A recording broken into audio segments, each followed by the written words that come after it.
Can you sign me? Just sign you.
They're watching the high presentations.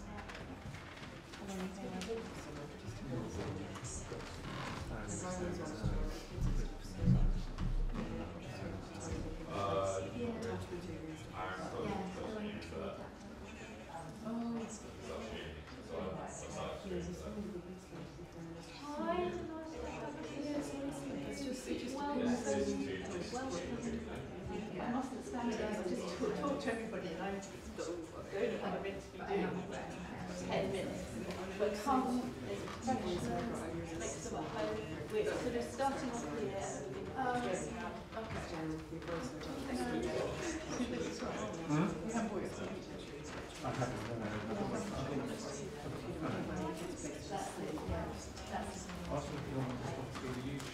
Yeah, this is just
blurred edges of the internet and connectivity.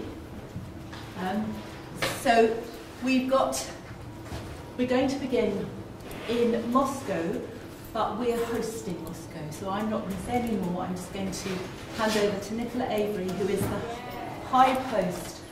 Hello. Hey. Hello. Hello, Varvara.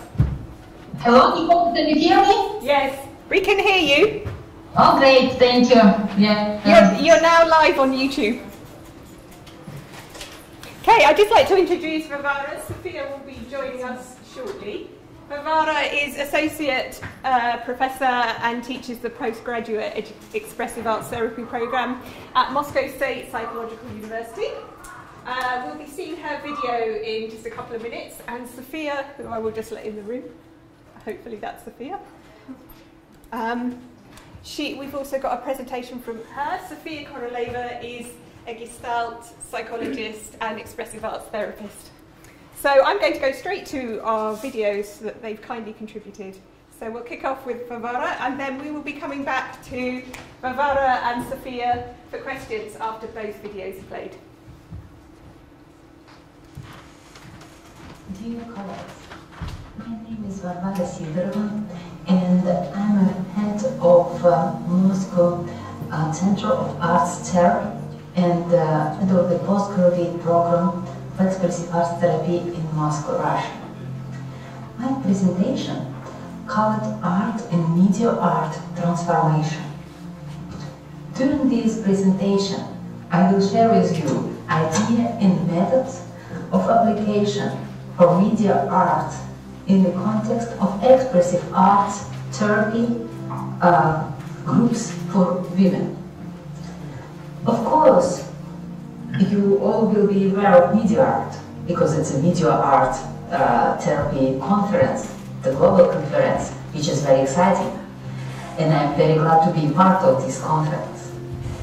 But not all of you will have knowledge of the approach of expressive arts therapy. Expressive arts therapy was elaborated by Paul Knill, Sean McNiff, Stephen Levine, Natalie Rogers, another very great teachers. And another name of this approach is intermodal or multimodal. This is still a relatively new approach, has a very elaborated methodology and a philosophy. And in one individual and group session, we can use different types of art, such as drawing, poetry, dancing, music, etc. We can use the media art as a tool in this multimodal approach. As one of the two. During the last 15 years, I have conducted numerous women groups using expressive arts and also a different approach in the context of art therapy.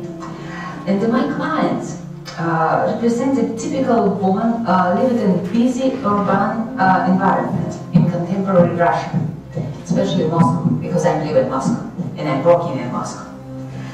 Yes. Many of them are suffering from lack of contact with their body and this earth, because we are living in a huge city, one of the biggest in the globe and world, relying on the outer standard of beauty instead of feeling beauty inside. This is also could be a problem. Lack of personal deep communication.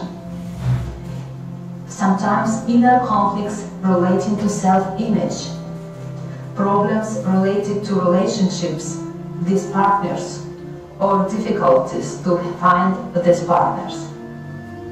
This is also the common problem in Russia, in Moscow especially. Problem related to having a baby and becoming pregnant. I think that this all connected somehow with a lack of role models. If we look back to our grandmothers, we will see what they lived through the era. They are following the wartime period and the great reduction of the male population. They were forced to take on the role of providing for their family, the role traditionally fulfilled by the men in the family. This means that the feminine qualities had little importance. This characteristics was naturally inherited by her children. Inherited. Sorry, I'm not a speaker. I'm not a English speaker, not a native English speaker. But I hope you understand my presentation. The context of group women self-portrait. They call the group the women self-portrait. There, the art and model expressive art therapy approaches are used creating. We are creating a support and safe environment, space for self-expression through art. Deeply accepting relationship between women in the group. There is a focus of using media art in the context of women group. We will describe one particular group session. I would like to share with you one particular group session. So, let's imagine that just hall, there's any art supplies in the place for dance place, like an art studio, and also in the middle inside. Yes. We will start with the opening ritual of the session. This can take many forms of expression. For example, introducing yourself as an object, using the elements of that object, such as a straight of stone, shells, or anything. So I have a lot here in my room. I have a lot of shells, stones, and everything. So, and each woman can choose one of these objects and use it for introducing herself and her mood. Then, as the first exercise, I would ask the woman to draw a self-portrait, but to keep the image from the group. The woman will then be asked to find a partner and to speak about anything for 2 or 3 minutes. After this time, I will ask the partner to draw a portrait of each other. So they are drawing the portrait of each other. But first, the woman asked to draw her self-portrait, how she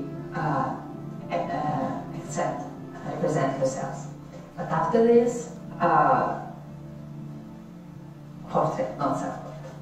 Sometimes this portrait often provokes surprise for the woman in how she is seen by a relative stranger against her own self-image. I would ask the woman to make a selfie. After this, we are going to the mobile camera. We're going to work with mobile phone because it's very useful. And everybody now have a phone, as you know, and inside this there is a camera.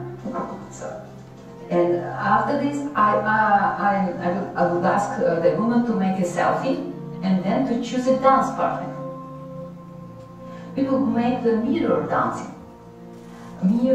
movement, and then to continue there's a dance movement, but to take the phone and continue dancing, but making several shots, or even video to show natural life movement as opposite to posed images.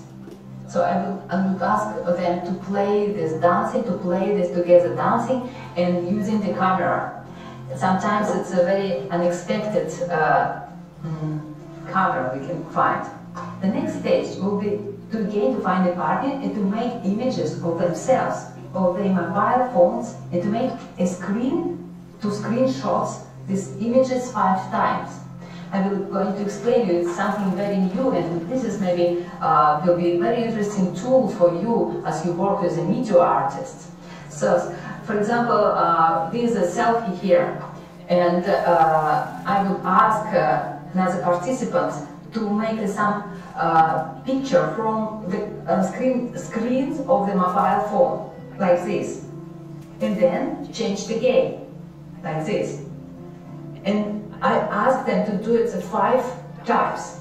After the 5 times, approximately, it could be more or less. After this, the result would inevitably be a very blurred image of the unexpected introduction of edit color, so it could be an unexpected result. Now the photo becomes more like a painting, and we move to destroy the common image through this work. Yes, but it's, we are destroying this common image in the task to build a new images.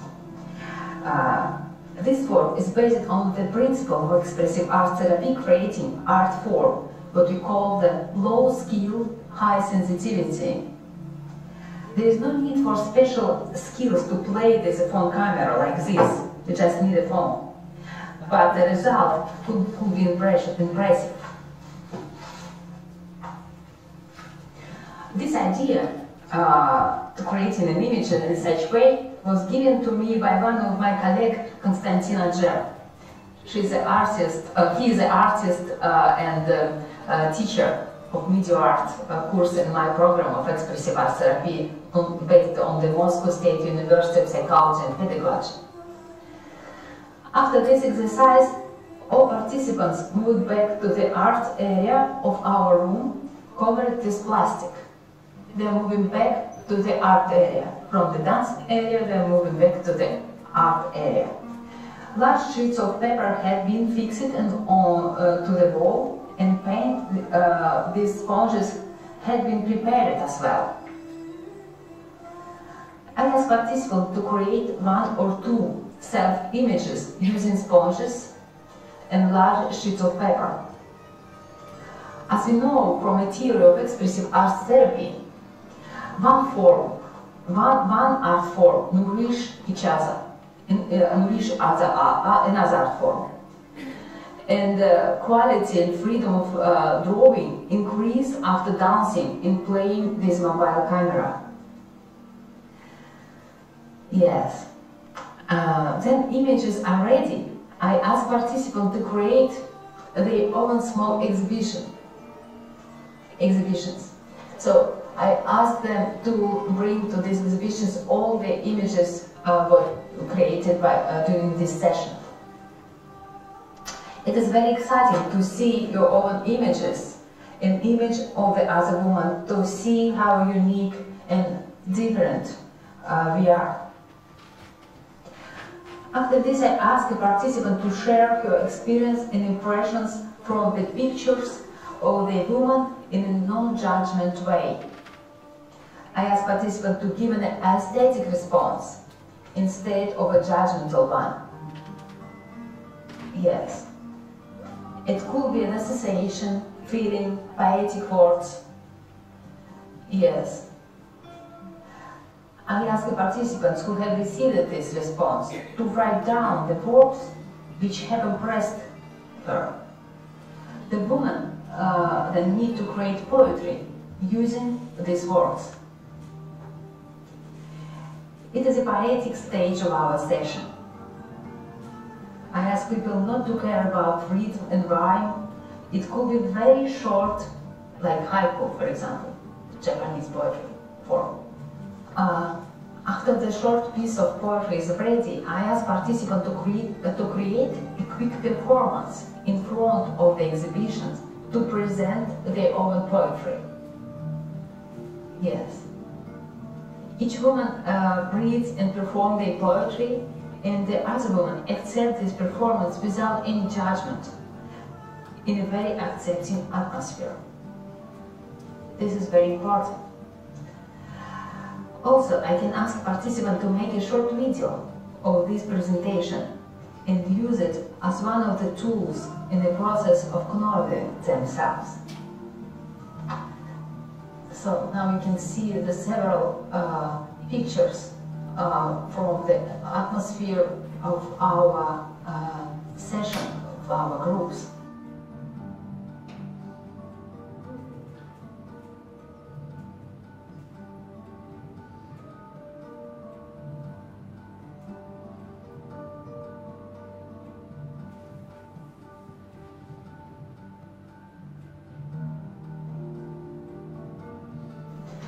I would like to give several examples. There's auto permission for sharing these examples, of course. My 45 years old woman has drawn herself with her face turned away. She was very impressed when her partner had drawn her face very open, with the emphasis on the eyes. During this dancing and working with the mobile camera, she continued to explore this quality of openness. She chose one of her picture with her arms open and played with it, using her mobile camera and her partner's cameras. She continued to work with that image through art and drew another picture of herself. During performance, she imitated the same pose and smiled during performance while she read the poetry. It was a important image for her. You could see it here. And you could see this transformation from first image to the last image.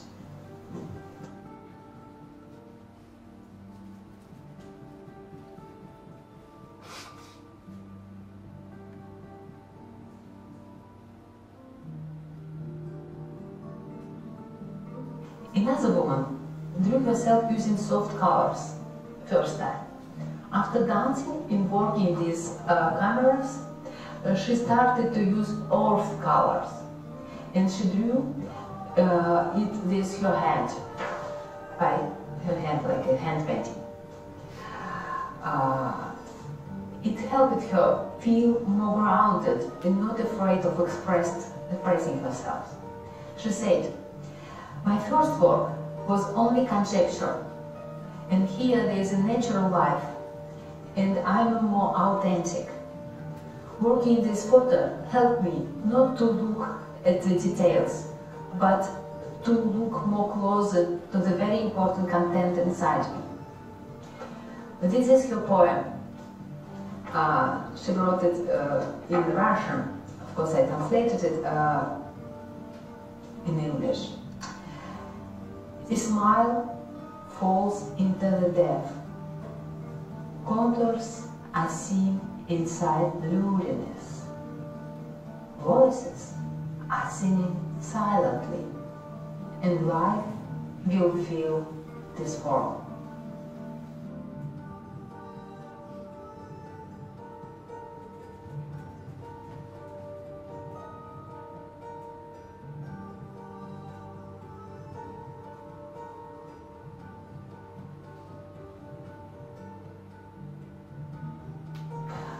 In another example, one woman drew herself as an ideal model with a flower in her hair, but the image looked absolutely unreal, as if it was a girl's image of a princess.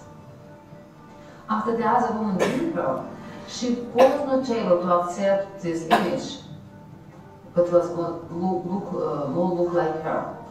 But with dancing and working these images to the camera, it was easy for her to accept herself. Making the drawing, she wanted to be perfect from the beginning, but it was very difficult because the watercolors fell down and were difficult to control. She started to play with the printing image. Then she wrote a poem about two parts of herself, ideal and not ideal. This poem was named A Life on Perfection. All participants supported her bright colors and free flow of words. This is her poem, A Life in Perfection. La la la la la la la. The smile of the blue sea is being connected with the joy in the middle of the sun. These images are true contradiction indeed, but they are so positive and bright that I can sense pleasure in this many-sided, alive imperfection. You can see your images here.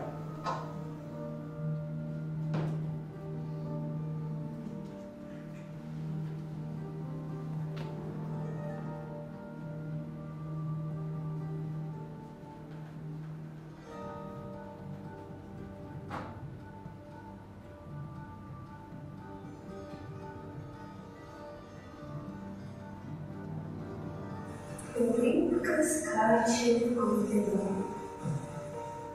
В четкости видим, в четкости. Беззвучно голоса идут, и жизнь наполнит эту волну. So thank you for listening to this presentation, and my conclusion is using this intermodal transfer from one art form to another into media art. Photo and video participants can change their self-image, expanding the range of play and increasing their self-acceptance. Thank you.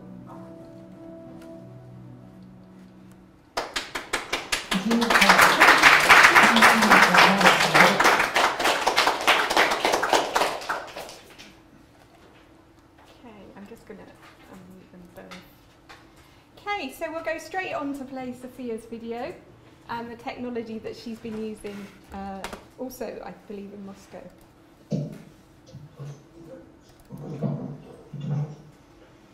Hold your hand. Bear with me. Let's just mute these back a second. And we'll go back to Sophia's video. Is the sound level all right for you? My name is Nhs and I'm from Russian Federation, from Moscow. That's why my English is not so good, and that's why I recommend you, look at the title, subtitle. I present you my method, Kino-Anima. Kino, like movement, anima, like a soul, in Latin. And it is an expressive art bibliothèque. It works when client and therapist together make a video clip. You use a chroma key, and in this work they can use all expressive arts and take a video in this clip. Client can tell his story, use imaging, photograph, music, change backgrounds, and this background transformate, and this background can be like a mirror of his soul and present his experience in this presentation. And in the end of the work, client and therapist have a complete product, the real video. You can see about the background, you can change, and we can work with the background and with the figure on the background. These important parts of our life. And in this video clip, we can organize the dialogue with the important people in our life. Maybe it's parents, maybe people who are not alive. My granny. So my granny, what do you think about you now? Maybe you can say something for me. Okay. And in this video, we can make a dialogue with some important part of cell. We have a lot of parts, and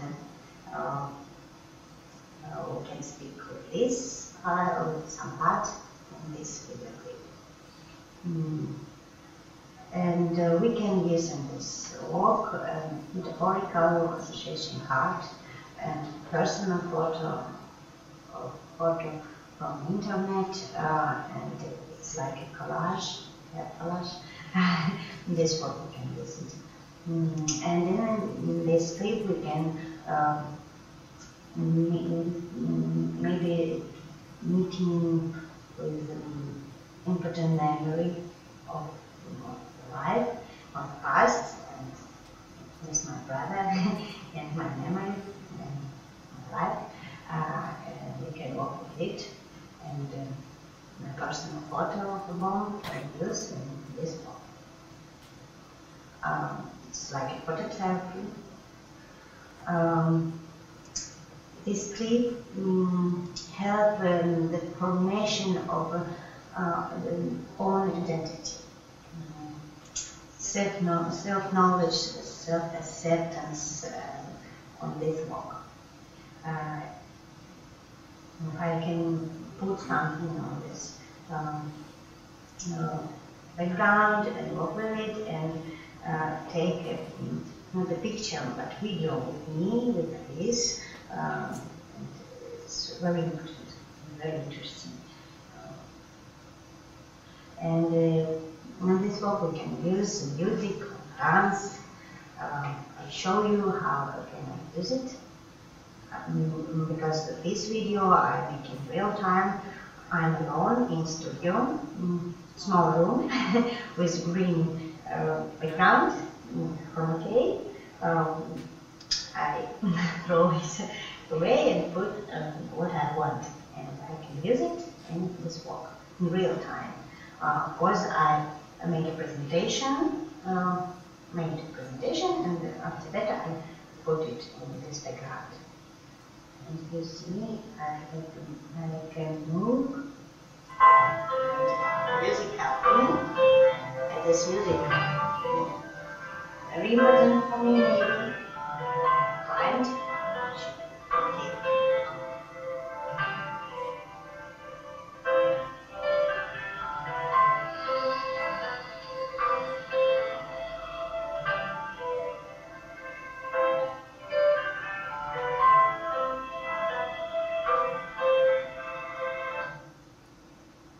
Okay, and in this work we can use drawing, voice, song, if I can, poetry, for self-expression.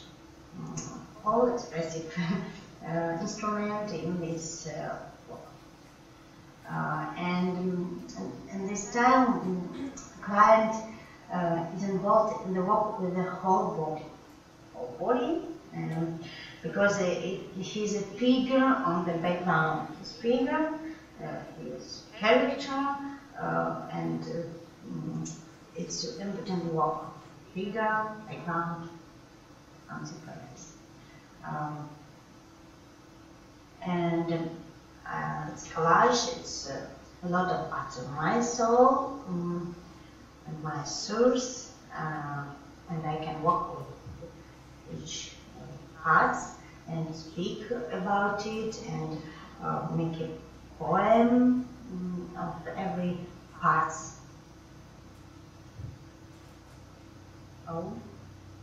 And thanks for new technology, we can make it in real time. That's why we have a video on the end of the each session, and use movement, sound, and all instrumental for creative expression. Thanks for communicating. And in this work, the client becomes not only the director of the film, but also the director of life. I'm a director of that. And now I want to show you, for example, my work, my client. One moment.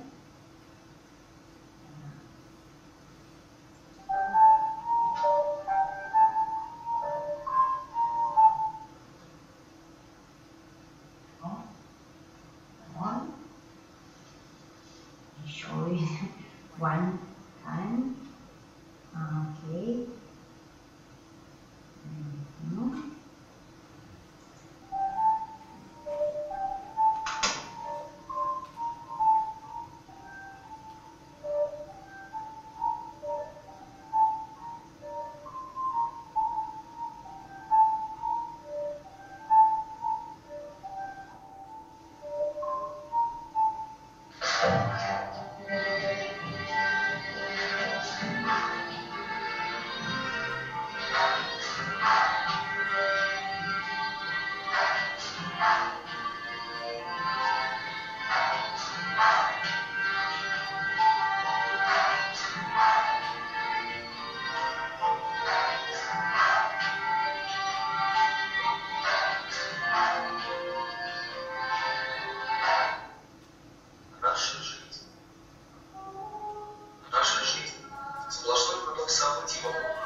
use video in the background, and it's magic, but it works on my computer. What is here? That's all. Okay. And my presentation, if you're interested, you can connect with me. Here, bye.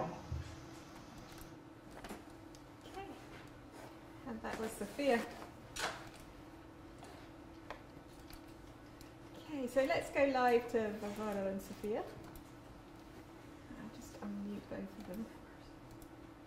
I'll just give them a minute. Has anyone got any questions at all for either Varvara or Sophia?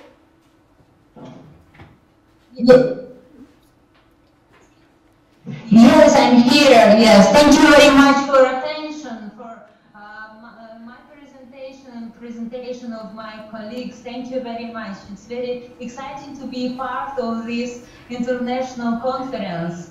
It's very exciting to say hello from you from Moscow. Thank you, Varvara. Yes, I'm ready to answer on your questions. Okay, has anyone got any questions at all? Anything about any of the technologies? Are you using anything similar? We'll try and get Sophia. But it's difficult to hear all of your questions because it's a long time, the period between so my video and the live video in my computer. Yes, sorry. Yes, I think if no. Oh, yes. Anna, I'll type the questions for Varvara. You said, can you hear me? Can you hear me? Varvara, can you hear Anna? I think you'd probably need to. Yes, I can hear you, but not really well. Yes. Okay. I'm sorry. Yes. Do I need to speak more loudly? Can you hear Anna? Please say again your question. Okay, my name is Anna. Hello, and thank you so much for your presentation. You said something about beauty at the beginning of your presentation. Can you say something more about beauty and what that idea means for you in the work that you're doing? Could you hear the question? Can you explain more about beauty? I'm sorry, it's really difficult to hear the questions. If Nicole, if you could repeat, maybe I will hear it better. Yes. Okay, I'll type the questions into the chat. So, Professor Anna Seymour, who's with us today from Roehampton, she's asked, she noted that you talked about beauty in your presentation, and she wondered what beauty means to you in your therapeutic work. I'm putting it in the text chat as well.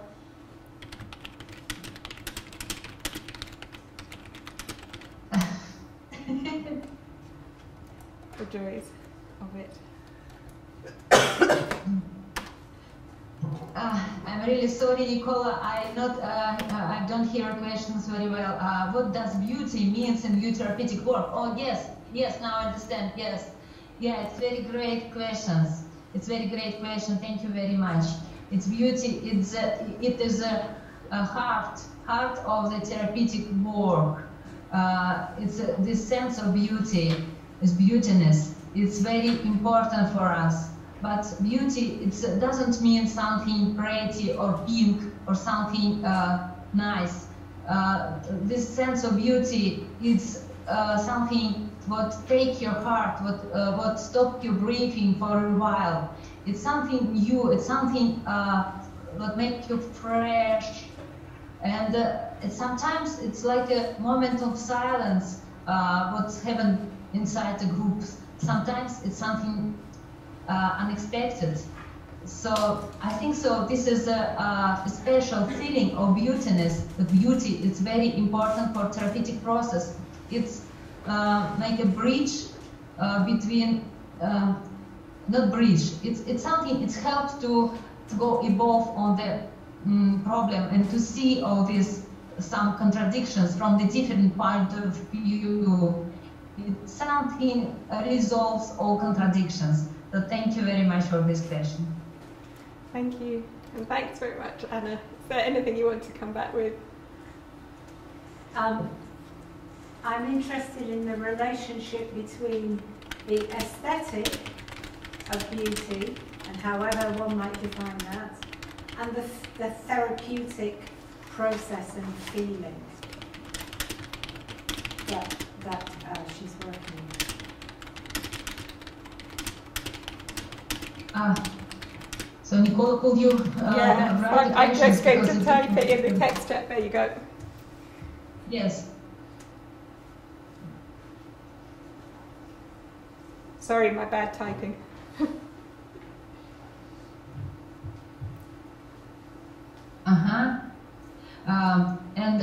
Is interesting in the relationship between aesthetic of beauty and the therapeutic process and feeling what you are working on. Yes, yes, thank you. Yeah, it's really interesting about this, yes. Can you tell us any more about the relationship? A little bit, yes, relationship between aesthetic of beauty. Yes, my approach. It's based on the expressive art therapy approach, and elaborated by Paul Knill. Probably you know about him. And this aesthetic of beauty, instead of giving their interpretation, we try to feel beauty. Even therapists try to give an aesthetic response. And somehow this aesthetic response of therapists or participants in the groups, somehow this provoke reaction in their consciousness of client, and somehow it's helps. It's helped to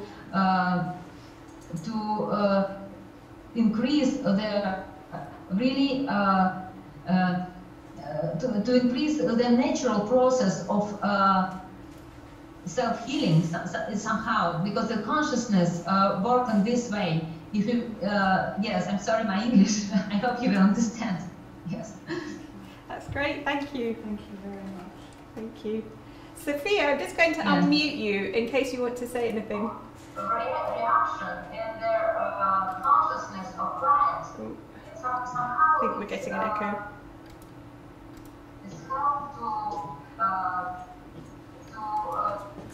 Okay.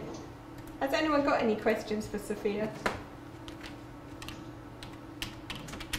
So could you type it? I can't see Sophia now. I don't know. There is she.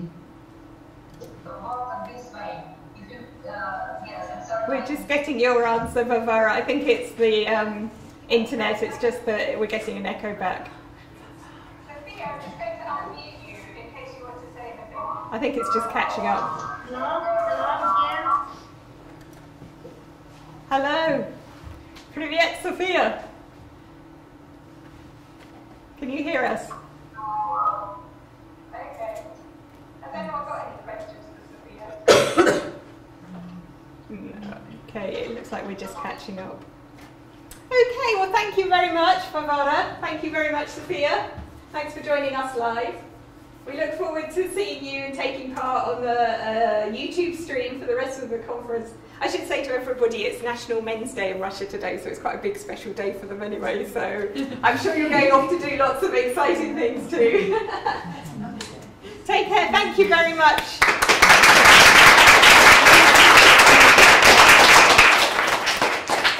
Okay, I'll end the meeting now. Okay, I will hand over to my esteemed colleague, Michelle. Colleague, Michelle. So as a way into the London hive, from Moscow to London, we're going to run the promo video that you may or may not have seen. Before I give my talk, it's an opportunity for you to nip out if you need to get a refreshment and come back. So we're going to run it now. She says. Me to do it? Can you? What's really lovely about this collaboration is not only having partners, but also just bumping into the edges of technology. Because when it's going well, it seems like magic and it's totally seamless, but there are always edges. Welcome to the University of Roehampton. We're linking with partners in Singapore, Vancouver, Moscow, Philadelphia and Los Angeles to put on a unique event, the Digital International Creative Arts Therapy Symposium. Roehampton is a campus university in the southwest of London with 4 colleges set in 54 acres of parkland. It is London's greenest university. At Roehampton, we're in the unique position of being the only university in the world that offers professional training in all the arts and play therapies. We have art psychotherapy, music therapy, dance movement psychotherapy, drama therapy and play therapy postgraduate programmes. Our Centre for International Research in the Arts and Play Therapies has an emphasis on interdisciplinary collaborations and is led by the UK's first Professor of Drama Therapy, Anna Seymour. At Roehampton, we consider the inclusion of digital technologies vital to delivering best practice in teaching and learning. We maximise the potential of all our arts therapy students by combining face-to-face seminars, lectures, practice-based experiences in schools, hospitals and prisons, and students' engagement in their own artistic modalities, and support these with a comprehensive, virtual, online environment. But our interest in the digital is not only about finding effective ways to enhance students' learning. We seek to empower students to critically engage with digital technology and think about the opportunities, challenges and impact it may have on our health and well-being. We're very much looking forward to welcoming you in London or online. Okay, so that was the promo that was sort of like giving people context, because obviously you've got here, so you know London. Oh.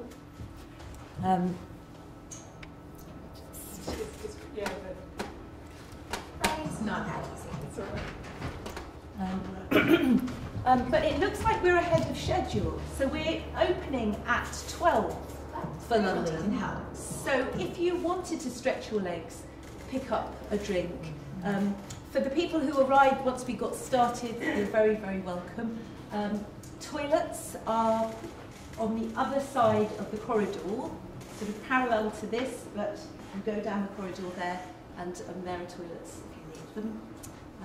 But do help yourself to any refreshments. And then come back in just before 12, and then we're going to keep to our timetable and launch.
Yeah, I have. Yeah. I didn't know because I don't know what therapy is. I didn't know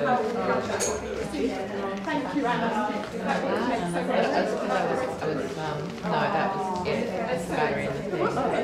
Yeah, maybe what it's not, the Goldsmith, and I had the same with the constantly carrying around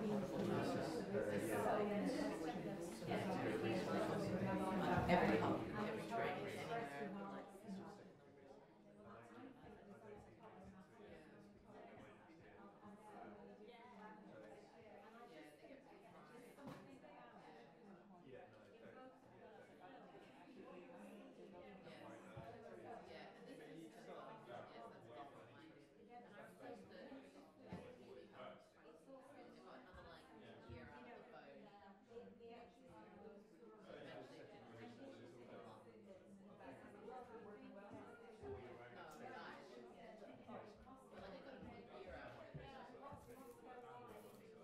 Okay, so welcome. It's 12 o'clock and the official start of the London Hive. So you've had the promo video, and I'm going to give a short presentation now using some findings from some research I did in 2016 as a way of introducing you to my basically the shape of this London Hive. So as I said, I'm Michelle Wood, I'm Principal Teaching Fellow, and I work as part of the Art Psychotherapy Programme team. In 2015, I hosted a modest symposium here at Roehampton with some great speakers, many of whom are with us today. One, Sarah Ezekiel, who spoke then, isn't able to join us. She wasn't available today, but she does feature in a film that's coming up this afternoon. So I feel that she's very much here with us in spirit. Natalie Carlton was the keynote speaker at that symposium, and the symposium was looking at the usages of digital technology in arts and play therapies. And since 2015, Natalie and I have gathered around us a fantastic team of collaborators, and it's been a complete joy and learning experience working with this team, who you will see in the course of the 24 hours and also on our website. Okay, so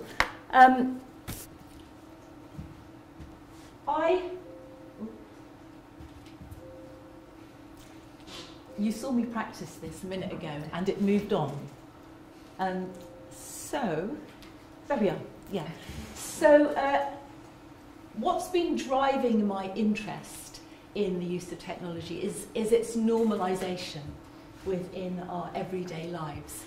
And as you can see, almost all adults in the UK have internet access, and we use it to look at our personal computers, we're looking at tablets, we have smartphones and wearable devices.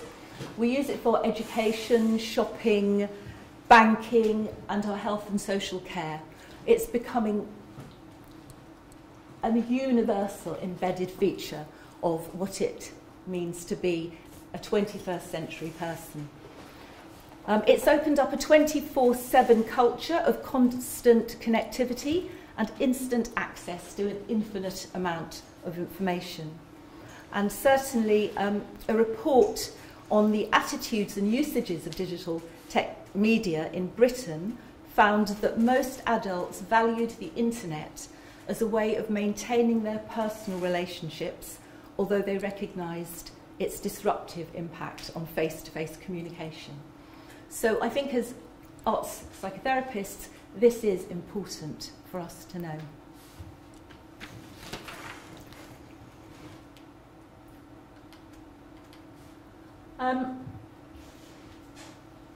My interest has been driven by my clinical work in a hospice, and in 2015 I did a Winston Churchill Fellowship to really find out what was happening in other parts of the world. At the same time, the British Association of Art Therapists were producing the digital media guidelines, which Emma Douglas, who's with us today, led. And in our 2016 AGM, we were focusing on social media. So as a profession, the idea of technology was moving from sort of something of fringe interest to being much more mainstream. And so I decided to find out what my peers were doing. And I did an online survey which built on the survey conducted by Penelope Orr in America. So it was delivered through Qualtrics and it was publicised, and it had a very sort of modest response rate, which is typical for surveys. We had 96 respondents, and I analysed it using descriptive statistics and thematic analysis. So what I want to do now is to use some of those findings to shape the presentations that you're going to be hearing. And I'll also come back to some of the details of my survey, and you can ask me more. So,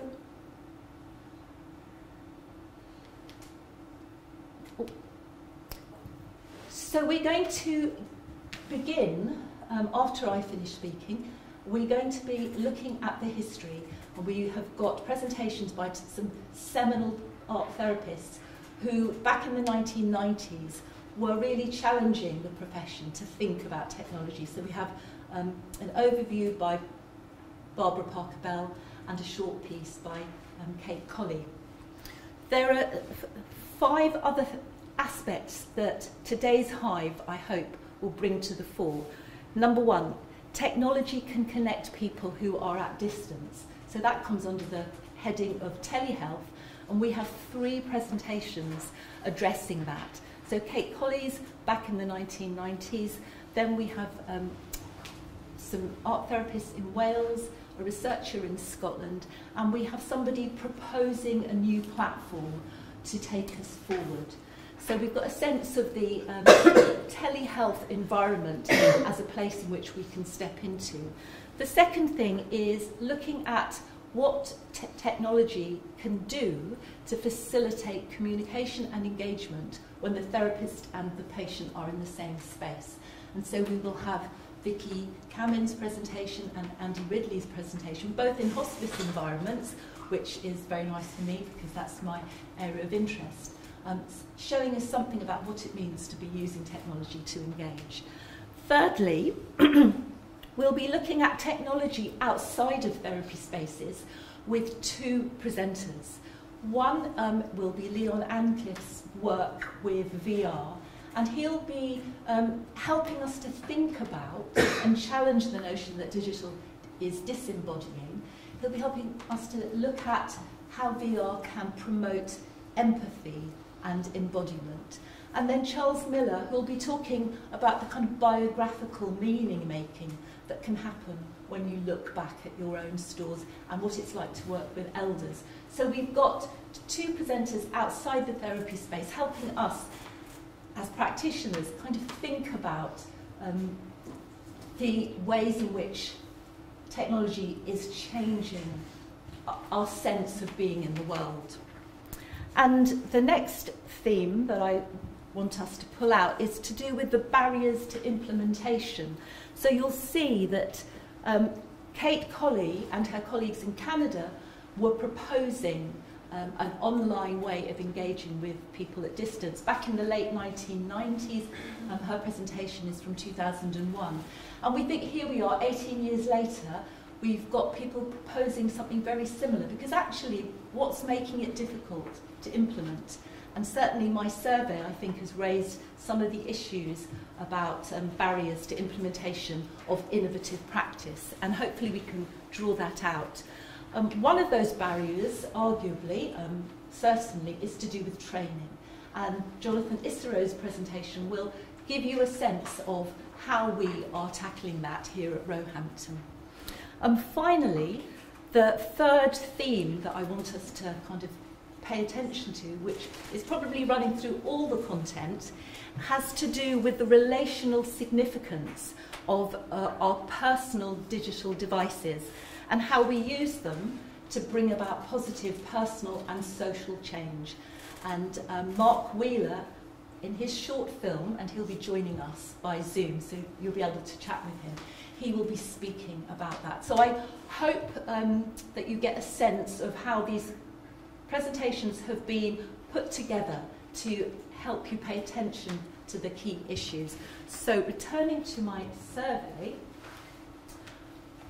I was interested in people's current practices, their opinions, and their perceptions. So almost all people were using it as an administrative tool. And interestingly though, more than half hadn't used it with their clients. But 48% were open to doing so. And the sorts of technology devices that were being used are the portable ones, iPads, tablets, smartphones, and things that we can hold close to our body, that we can carry around. So I think that is quite an interesting thing to consider. I asked people about their opinions of digital technology in art therapy, and looked at the comfort of using the tools, what factors would increase their use, and what clients they thought were more likely to engage in technology, and also respondents' perceptions of harms and benefits.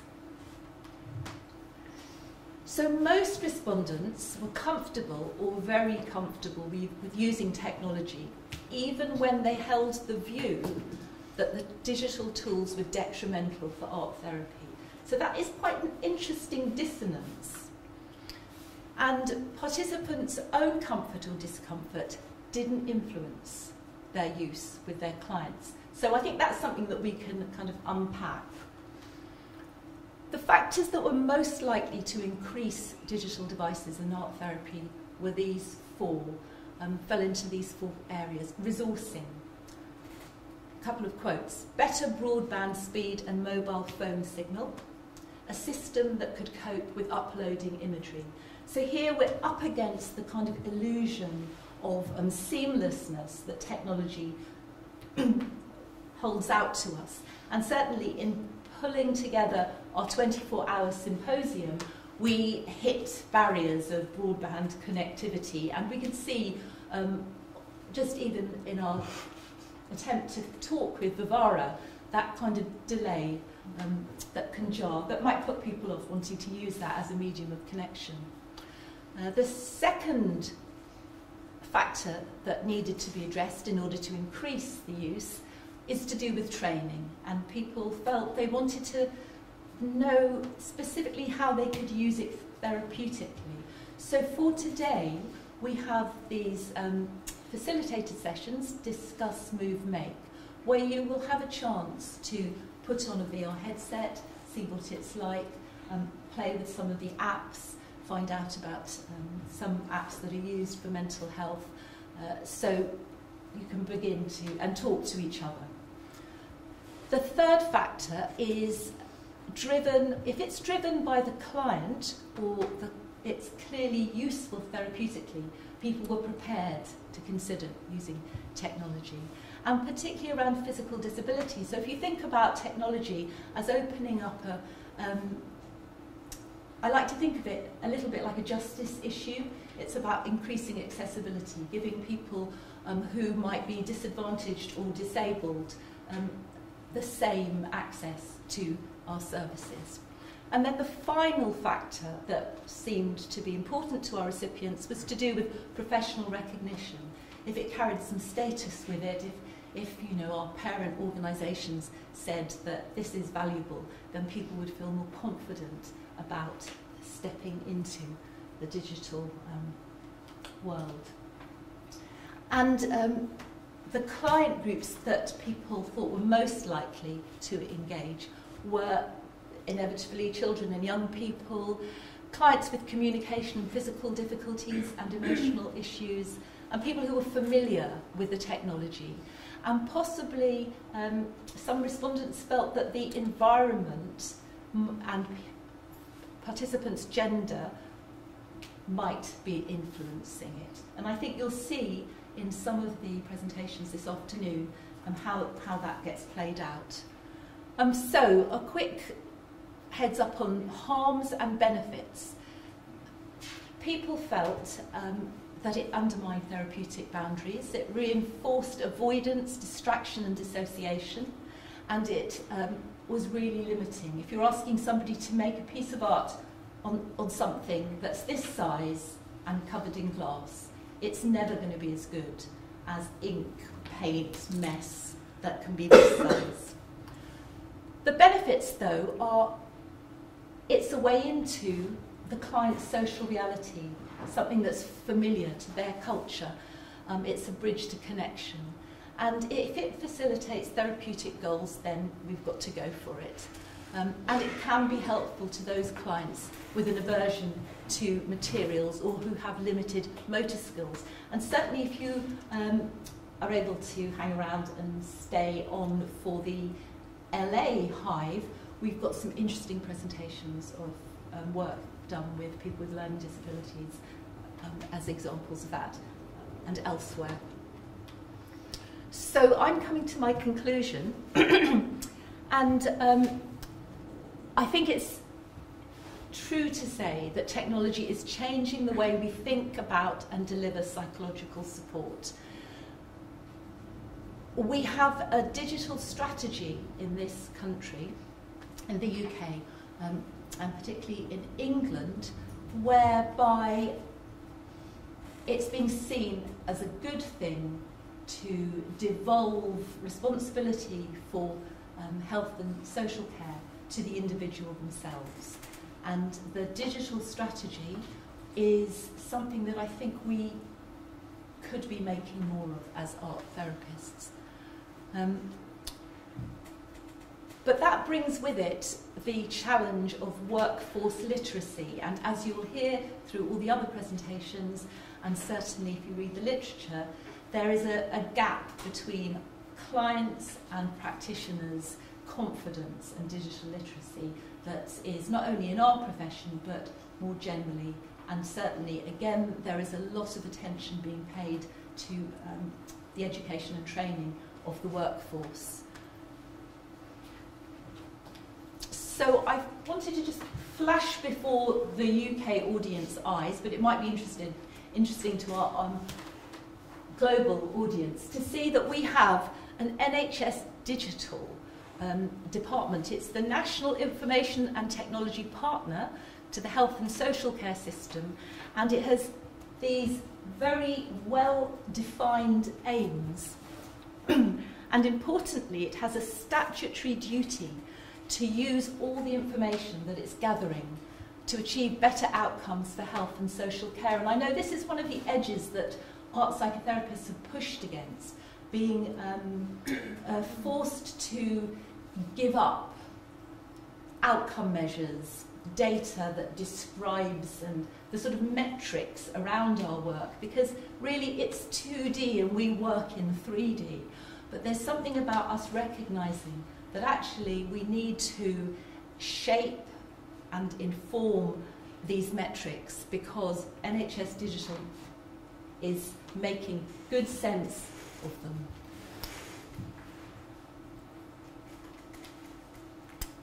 And I want to argue that even if you absolutely don't own a smartphone, think it is completely the wrong thing to do in art therapy, if you're not interested in using technology at all, your life is still being shaped by it. The very fact that we come together today for 24 hours, we watch visuals that are moving, we have grown up understanding, internalising the discourse of film and technology as a means of communication. We need to really, if we're going to push back, we need to push back from a position of being informed. But importantly, I think we need to push forward, because I think as arts therapists, we have a lot to bring to this kind of emerging world. And if we think about Tim Berners-Lee's kind of hope for the internet, this is for everyone. It may not be for everyone if you live in a place where broadband doesn't reach you, if you don't have enough money to buy a smartphone. We have to consider injustice, digital exclusion. So certainly it is for everyone. I think that is where I end. Oh, and I did have a bit of a closing summary, but I think I'm bang on time, so I hope that's given you a sense of the shape of today. So we're not going to do questions at this point. We're going to move into watching the footage, but if you do have a question, feel free to tweet, write it down, and save it for our Discuss, Move, Make later. And this is where I'm going to hand over to my colleague to press Barbara Parker Bell's film.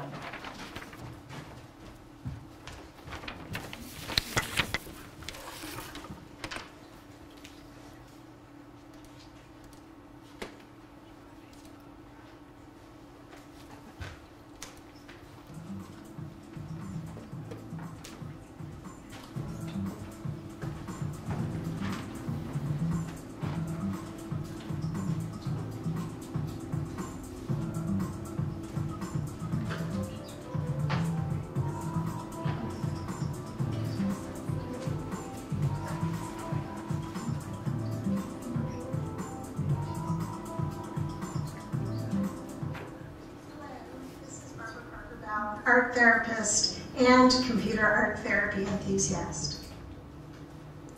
In 1999, I wrote one of the early articles about computers and art therapy titled Embracing the Future of Computers and Art Therapy. That is already 2 decades ago, and a lot has happened since that time.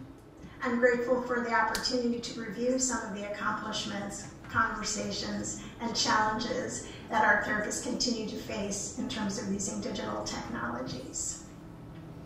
I can't say that the early conversations were entirely positive in terms of embracing a future with computers and art therapy. People were concerned that computers were seductive machines that grabbed us away from traditional art-making processes and the environment, the natural environment, and our engagement with others. Does that conversation sound familiar? It was present at the very beginning of that time that computers became more available to everybody in the home in the 1990s, and the birth of the internet occurred. I recall going to a panel presentation where Edith Kramer presented, and I believe the title was about seduction and how computers were a part of that seduction away from our traditional artistic engagement. There were several reasons that art therapists were anxious about embracing a future with computers and art therapy. Beyond what I just stated in terms of kind of some hesitance or concern about computers taking people away from traditional artistic processes and true creativity, there was also concerns about mastery of the computer options. We have to remember that the 1990s was the beginning of the time when computers were more accessible, not accessible to everybody, but more accessible to people to have in the home and to work on. Still, there was a steep learning curve in terms of how to use the computer itself, to address new software, to wander around the netscape. The superhighway of the internet was all very new and slow and very different. You have to think about the 1990s as the horse and buggy days transitioning over to the automobile days in terms of the generation of our therapists exploring computers at that time. So to start, I'm going to revisit some of those horse and buggy days and some of the technology that existed at the very beginning of computer art therapy exploration. I'm also going to show you some of the software and tools that were available. The children's art therapy software, or art software and art game software that became available, at least to me, made computers and art therapy more accessible and more possible.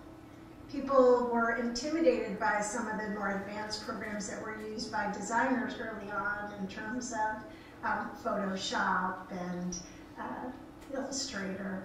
And there was lots of tools and things to learn to be able to manage them. But the early children's software, the early computers that made things friendlier, user-friendly, certainly provided that opportunity for us to leap forward in terms of using computers as a tool for our therapy practice.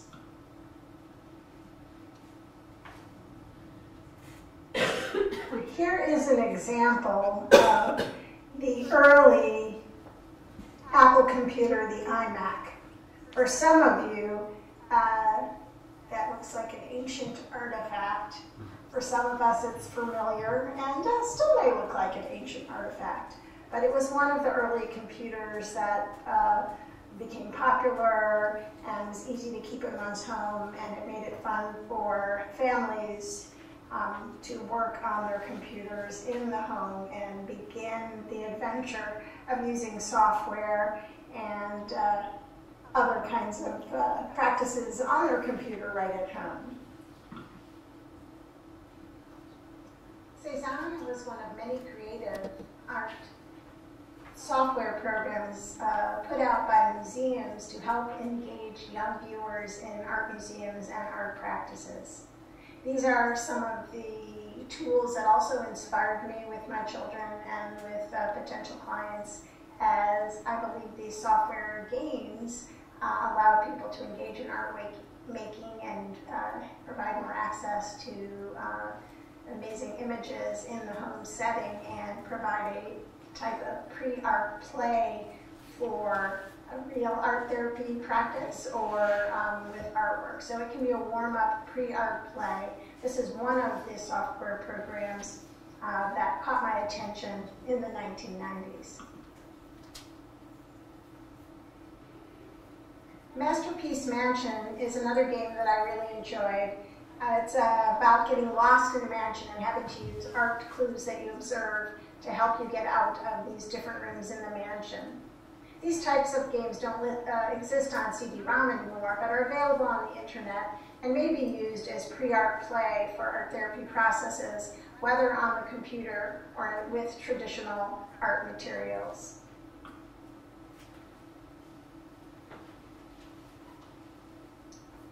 KidPix was one of the first children's software programs that was available and easy to use. Again, I felt that KidPix and other types of software like it were easy to use and took some of the mystique out of computer software games. Although you might not want to use them with adults, it was a good kind of simple way to create things with stamps and words and drawing tools that allowed people to express themselves in a simple way. If you look carefully at this slide of KidPix, you see the stamp tools and simple art tools, the color tools, the brush tools, the shading tools, the undo tools that were available with this type of program. One of the other important aspects of computer work is that it can make art making more accessible to those who do have dexterity or other physical challenges. This was an inspiration for me in terms of beginning to make that connection between computer processes and art therapy, in terms of witnessing a student who had suffered from a car accident. And the only way that this person could create art was through adaptive equipment and software programs. So we often worked with assistive technology people or occupational therapists to help find those adaptations, those tools that we could use with the computer to help people create. In this case of the student, this person introduced me to the software Flying Colors and again exposed me to different adaptive equipment that's available. Even more adaptive equipment and opportunities exist today, and that's another exciting aspect of utilizing computers in art therapy. Here you see a communication board, one of the many types of hardware available to art therapists to assist with communication and to support art making and technology. Here's Flying Colors, which is that software program that provided amazing collage type processes to create amazingly rich images. Here's some of the stamping tools that were available, and they were quite deluxe, various yet simple.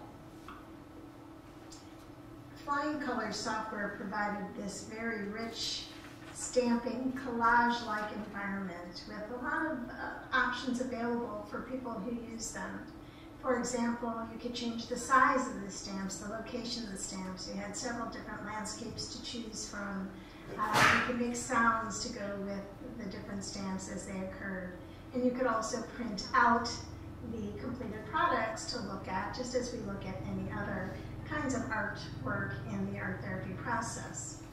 One of the things that I really enjoyed about creating artwork within Flying Colors is that containment. As I said, you could create rich stories with Flying Colors, but it wasn't contained in this machine. There's something nice about that that's not so messy, and you can really reflect and get some distance from the ideas that you were expressing. However, I always felt that art could go back and forth between traditional art-making processes and the computer. Again, I don't think Flying Colors really lent itself to that.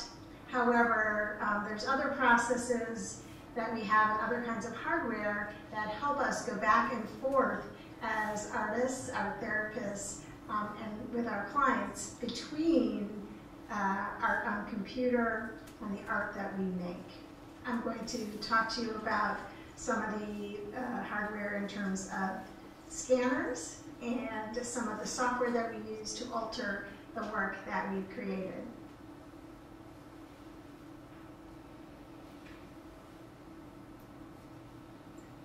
Scanners are amazing. You can pull in your artwork and bring it into the computer for play with software, print it back out, and create more things on it and send it back in, etc., etc. This is a contemporary scanner, which is not ideal, where really you could put a full-size artwork in through the scanner and take that in to do more work. However, scanners at the beginning of the time of art therapy practice were smaller and less adept. They were still valuable in helping people come to the exchange between traditional and non-traditional art processes.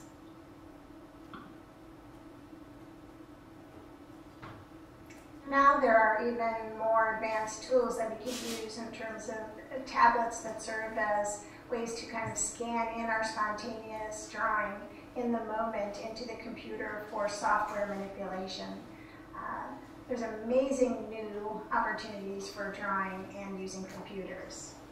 So you can see right now that an art therapist could be considering lots of equipment purchases for adaptation, for scanning, for computer, for printing, to make sure they had all the options available for the art therapy process. And that does cost money, and it may not be the kind of art making that a client could replicate at home if they can't afford all of those things as well. So there's the downside to the computer art process, and that one is expense and accessibility for our clients. Early on, with the use of scanners, clients and art therapists were able to help our clients utilize computers to do some alterations of family photographs and other artwork. What's amazing about scanning in on the psychological level is that you can preserve the original piece while making all sorts of changes, distortions, destruction, creations that enable emotional exploration, while preserving, again, that original product. You can also see the step-by-step process as each stage can be preserved. Kind of like taking pictures of the El Duende process of art creation step-by-step over a length of an experience. So the computer system can capture our process, which can be very valuable to art therapy. We use software to make the manipulations to the images, whether they be family images, landscape images, and phototherapy has utilized the computer to enhance photographs that we have taken either by traditional cameras or by digital cameras at this stage. We are also very spoiled in that we mostly take pictures with our cameras these days and can even manipulate those images right on our phones. Adobe Photoshop is one of the best known software programs that is quite complicated but can do amazing things to photographs. There are now simpler versions of photo altering software that are available for our clients and ourselves to use. And again, as I said, some of these manipulation tools are available on our phones as well. For better or worse, there's always new software. There's always new types of software to try, different versions of software to use. And that can be overwhelming at times if you're an art therapist. And of course, our clients may know about all these new softwares before we do and want to use them in practice. However, I am going to look at a few more types of software today. And one of the types relates to combining art making and words and comics into a cohesive artwork for our clients. And one of those software types is Comic Life. And I was fortunate enough to be able to observe an art therapist present on this in a conference and then began to utilize it in private practice. Comic Life software became available in the 21st century, and I began using it in 2008. It provides different backdrops and different balloons that you can use where you can insert text. You can also place artwork or other imagery into the comic book kind of format and create a story or artifact for your clients that they can use. The samples that you see here now were created by an art therapy group dealing with social anxiety. These were children dealing with social anxiety, and it was the Coping Captains group. As a part of the Coping Captains group, we created these comic books that reminded them of the skills that they were using to fight back their fears, including breathing and thinking super thoughts. And again, these not only were created with the children in sessions, they became a part of their homework for therapy.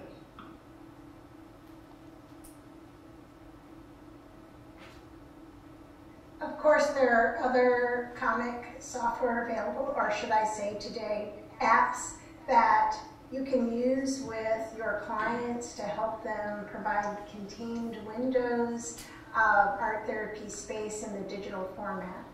As you might have noticed from the samples that I provided from the Coping Captains group, we were able to bring in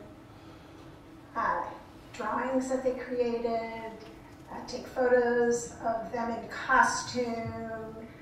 You can incorporate all kinds of things and sayings in a single space.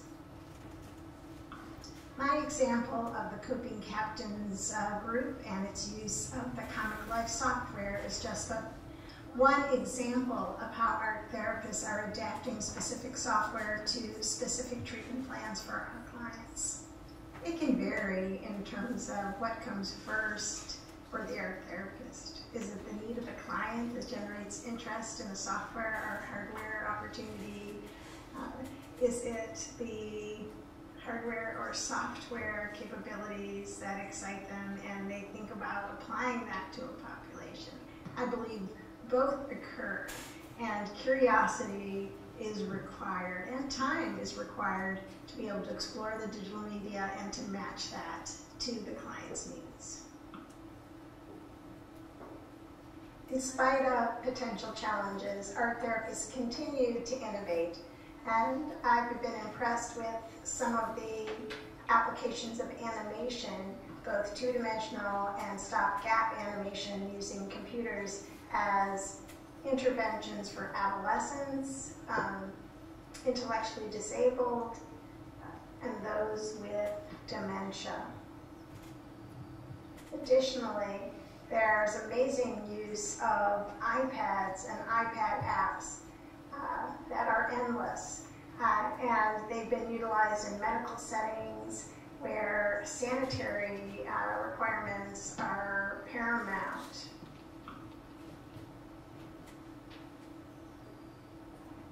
I have to admit, even for a computer art therapy enthusiast like myself, it can get a bit overwhelming to try to keep up with all the changes and all the software and all the equipment and all the apps that are available for our use.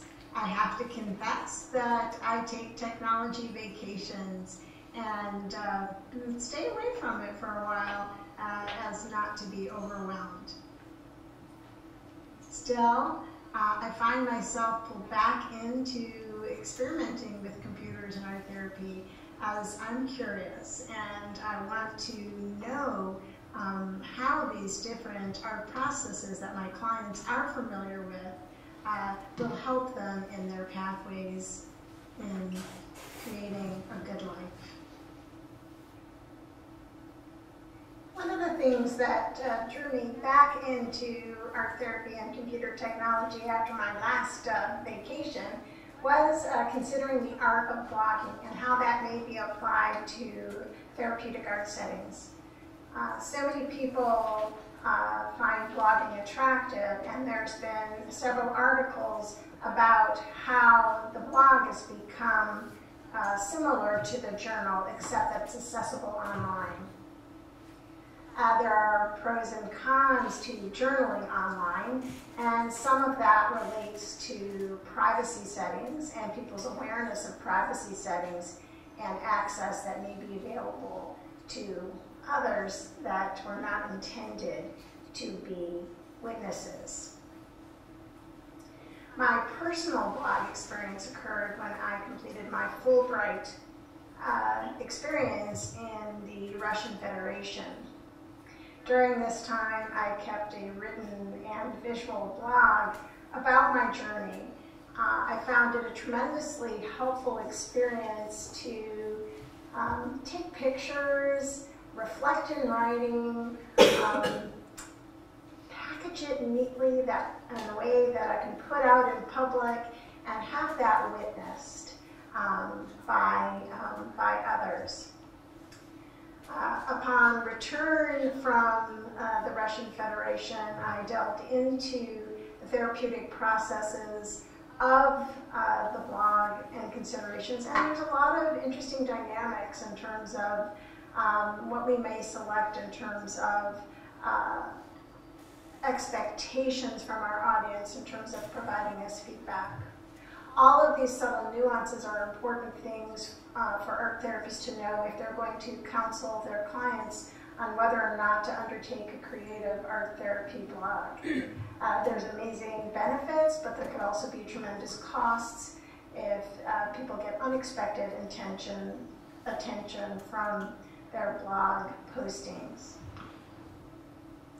One of the themes of the conversations that art therapists have about computer technology is training and support for art therapist assimilation of all these new ideas and applications. And the question is, are therapy schools training people for these diverse applications and programs? Personally, I've had to train myself on all of these applications. I get help from peers, I get help from YouTube. Now again, that's a great resource for us because they can have a real person showing us some steps on how to do things. For example, this is actually my first iMovie, so I thank you for your patience. This training issue, again, becomes one of the challenges that we face as our therapists in terms of keeping up our skills and devoting time to the practice. It may help to specialize in some areas, to stick with software programs that work or technology that works, and get a lot of support from other art therapists who are exploring technology. To end this video presentation, I'm going to show you some images of the camera transformed into phone, transformed into computer, where we do a lot of our expressive creative work during these days. I wish you the very best for embracing a future with computers and therapy, and I hope that the next 20 years is just as exciting. Thank you for having me here. I look forward to further dialogues in the 20 years ahead.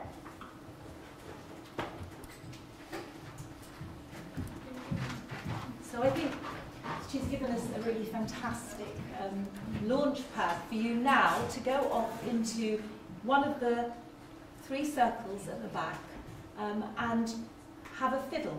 We've got, well, not literally a fiddle, we've got other musical instruments. I don't think a fiddle is one of them, but we've got musical instruments, we've got electronic versions as well as not electronic. We've got the opportunity to respond to what you've heard so far through movement, and the possibility, if you want to film yourself, capture that, put it up on Instagram, or you might want to talk to Emma about any of the art apps and try things out. And we do have a headset, as I say. Jonathan has got some traditional art materials, so we really want you to take some of your thoughts, put them into words, movement, music, marks. You've got 15 minutes for this slot, and then we're going to be watching a series of short films. So again, if you want to nip out, get your lunch, and come back at 1 and just settle down to watch the films, that's the plan. And then we have live presentations again at 2. But there's an opportunity to discuss, move and make now. We have a 360